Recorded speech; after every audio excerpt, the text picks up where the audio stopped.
perasaan kita tentang kesehatan? Apa perasaan kita tentang pekerjaan? Masih ada nggak yang punya keyakinan cari kerja susah? Ada nggak? Ada nggak? Semua yang punya keyakinan cari kerja susah, insya Allah susah terus cari kerja. Karena keyakinan Anda yang membentuk.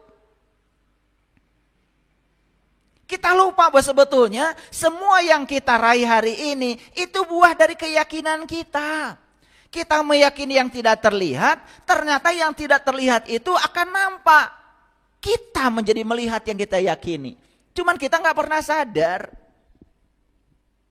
Makanya saya coba ya memberikan kajian-kajian kesadaran seperti ini. Dan kajian seperti ini ya memang hanya untuk orang-orang yang mau sadar. Yang nggak mau sadar ya sudah, biarkan aja. Nanti juga akan disadarkan oleh semesta. Karena semesta punya cara sendiri untuk menyadarkan mereka yang susah sadar. Makanya kita nggak usah usil. Yang ngaji bagus, yang nggak ngaji juga bagus. Yang sadar bagus, yang tidak sadar juga bagus. Karena nggak ada yang sadar kalau nggak ada yang tidak sadar. Betul nggak? Dan Bapak Ibu yang pernah tidak sadar, baru merasakan sadar itu luar biasa mewahnya, karena ada bumbu dari ketidaksadaran yang pernah dicapai. Betul nggak? Sekarang mencapai kesadaran, belum pernah tidak sadar, akan biasa-biasa saja ketika mencapai kesadaran. Betul nggak? Nah, menjadi luar biasa mencapai kesadaran karena pernah tidak sadar. Makanya begitu lihat orang yang tidak sadar, jangan usil, kamu juga pernah tidak sadar. Betul nggak? Dan kita juga pernah melewati jalan itu. Oleh karena itu ya doakan saja, semoga cepat sadar, gitu aja. Apa perasaan kita tentang pekerjaan? Coba saya mau nanya. Bapak Ibu, ini saya yakin pernah bekerja ya. Buat apa sih pada bekerja? Cari uang. Tuh. Jawabannya kan sama seperti kebanyakan orang. Maka nasibnya juga sama. Gak ada saya tanya, kenapa Anda bekerja? Saya bekerja karena saya hidup. Hidup itu untuk bekerja. Saya tidak mau bekerja untuk hidup. Orang yang bekerja untuk hidup, sekarang ini gak mungkin ngaji di sini. Pasti dia sedang bekerja untuk mempertahankan hidup. Karena bagi dia, ngaji aja seperti ini, penghasilannya hilang. Karena tidak bisa hidup. Jadi bersyukur gak bisa ngaji? Bersyukur. Berarti ini sudah kelompok manusia yang hidup untuk bekerja. Kalau hidup untuk bekerja, itu mulai berkah itu. Kenapa? Dia sudah hidup. Yang bekerja untuk hidup, belum hidup. Kan baru bekerja untuk mempertahankan hidup. Coba hanya mempertahankan hidup saja sudah susah. Apalagi berkarya dalam hidup. Mempertahankan hidup itu sudah susah. Kenapa? Lagi-lagi keyakinan. Ada nggak orang yang meyakini kalau saya bekerja saya dapat uang, kalau saya tidak bekerja saya tidak dapat uang? Ada nggak yang punya keyakinan gitu? Kamu itu akan dapat uang kalau bekerja. Padahal ada saat di mana kamu tidak bisa bekerja lagi, tapi uang dibutuhkan. Ini keyakinan ini akan jadi kenyataan. Ya, hati-hati ya, hati-hati. Makanya hati-hati. Ini kajian penting. Ya, saya bagi hadiahnya. Harusnya kan saya tetap dapat uang walaupun tidak bekerja. Kan keyakinan itu yang harus dibangun. Rekening saya tetap bertambah walaupun saya tidur. Rekening saya tetap bertambah walaupun saya piknik. Gimana caranya? Makanya jadi orang kaya itu harus malas. Buat apa jadi orang kaya segala dikerjain sendiri? Betul nggak? Jadi orang kaya itu harus malas. Orang kaya itu pagi-pagi sarapan, habis gitu olahraga, habis itu denger musik. Betul nggak? Habis itu jalan-jalan sama keluarga, tapi duitnya ngalir aja terus. Kan gitu yang enak, betul nggak? Itu juga keyakinan. Kalau kita punya keyakinan bahwa kita ini kalau bekerja dapat uang, tidak bekerja tidak dapat uang, itu keyakinan. Kita akan melihat yang kita yakini itu menjadi kenyataan. Bisa gitu? Bisa. Gimana caranya? Nah, ini caranya.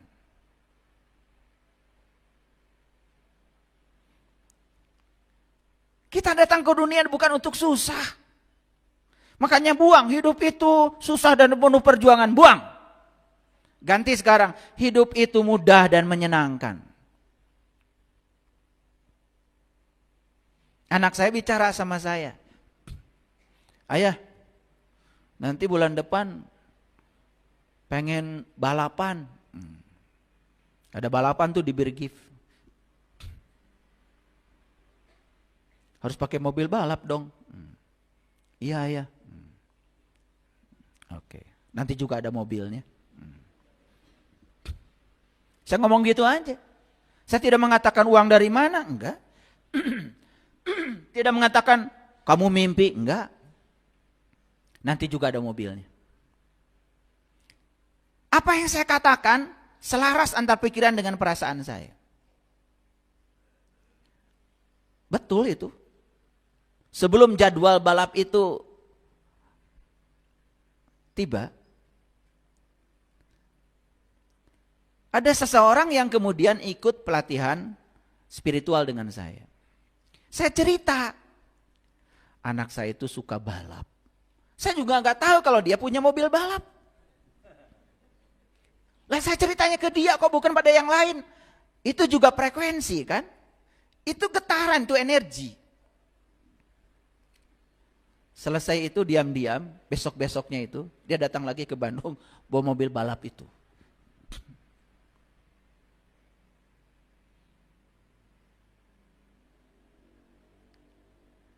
Kita selalu berpikir bahwa uang itu segalanya. Untuk mewujudkan segala keinginan kita harus selalu dengan uang. Maka kita jadi capek ngejar-ngejar uang. Betul nggak? Padahal uang kalau udah ada juga dibelikan.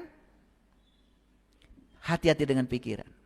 Begitu kita mengatakan pekerjaan ini satu-satunya yang bisa menghasilkan uang. Dan uang satu-satunya yang bisa mewujudkan semua kebutuhan kita. Kita akan terpatri di pikiran kita. Semua yang kita yakini walaupun belum terlihat sekarang, suatu saat akan mewujud menjadi kenyataan yang bisa kita lihat. Paham ya? Oke. Sama untuk yang lain-lain. Untuk hubungan pribadi sama, ya, seperti itu. Jadi hati-hati dengan suasana hati dan perasaan kita. Karena ada hubungan yang tak terputuskan dengan dunia kasat mata. Apa yang kita rasakan ini ada hubungan dengan dunia kasat mata.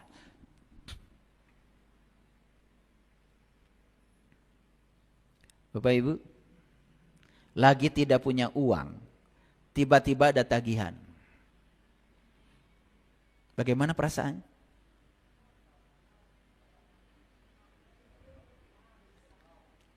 Langsung ngobrol ke tetangga?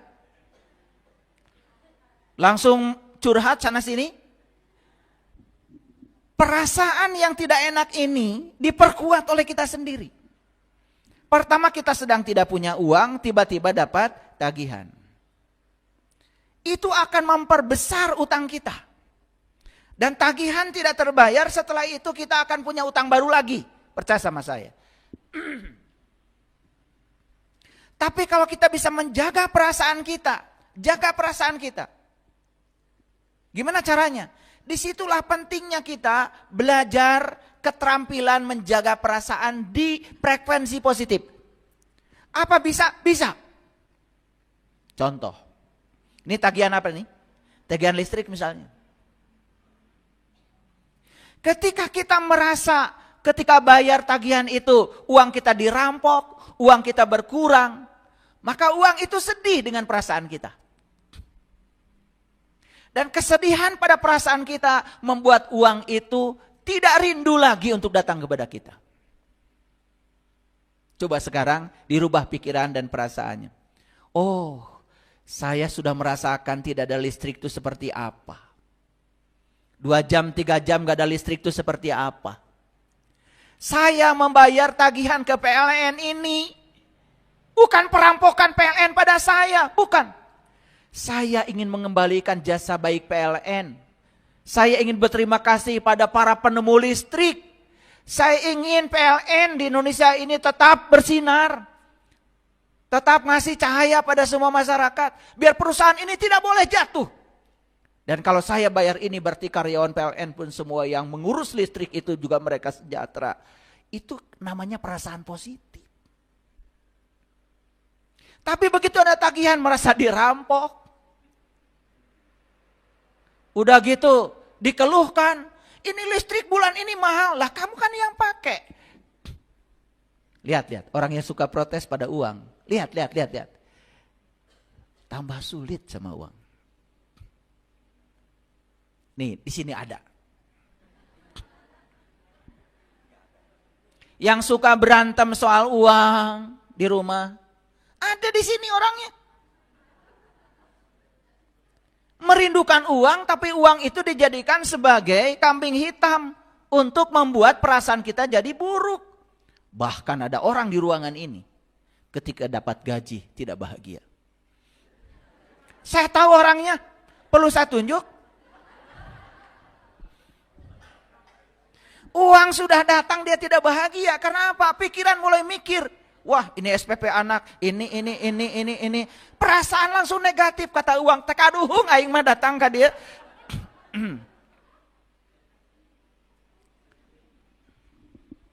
Ini ceramah biasa hadirin. Tetapi kalau ini dipraktekkan, saya yakinkan, saya udah pengalaman luar biasa.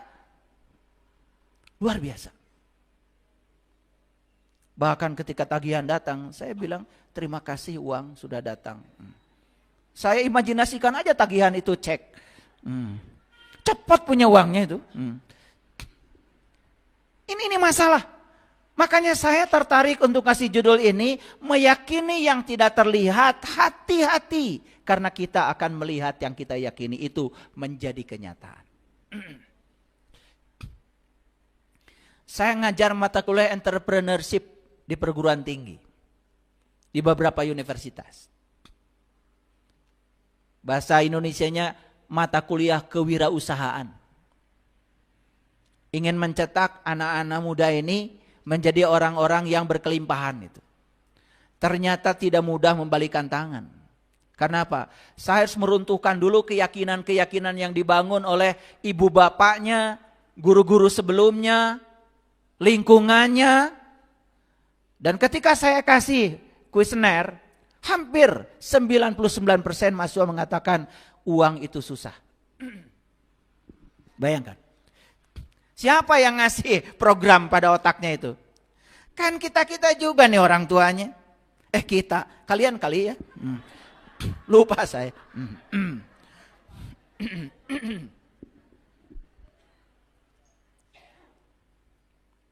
Kita ini selalu berpikir bahwa segala kebutuhan hidup harus dipenuhi oleh uang. Makanya kita jadi mengejar-ngejar uang. Coba sekarang kita bisnis, bekerja, dirubah. Saya datang ke dunia ini diberi keahlian saya memasak. Dan mulai sekarang saya akan melayani orang-orang yang tidak bisa memasak. Biar mereka dapat makanan yang enak. Lupakan uang. Buka catering. Tapi niatnya begitu, bismillahnya. Saksikan saya. Bahkan uang yang datang itu lebih berkah. Daripada kita jualan makanan mencari uang. Sedikit saja dirubahnya, tapi saksikan. Berkahnya akan luar biasa berlimpah. Ayo. Teman-teman jadi dokter. Niatnya cari uang. Ya paling tidak dia dapat uang. Yang dia pikirkan. Karena itu keyakinan. Tetapi kalau saya jadi dokter karena saya diberi ilmu oleh Allah.